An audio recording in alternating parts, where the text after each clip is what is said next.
Guys कैसे हो आप सब? तो अभी मैं बता रही हूँ जैसे गाजर को करेंगे क्रश हम फिर खाते हैं जैसे क्या देखते हैं गाजर ने क्रश कर दिया है नींबू भी बड़ी है गाजर के जगह वो दिखा दो तो हमारे लोग ने गाजर क्रश कर दिया। मैंने इसमें गाजर जो है वो डाल दिए घी के साथ। सो भी अगला प्रोसेस स्टार्ट करते हैं।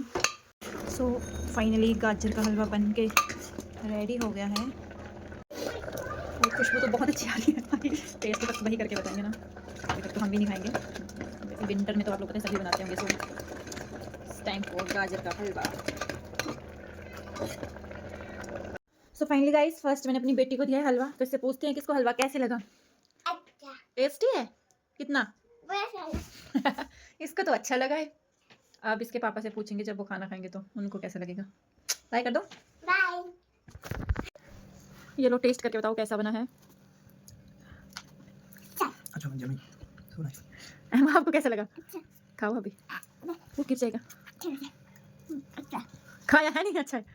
अच्छा बना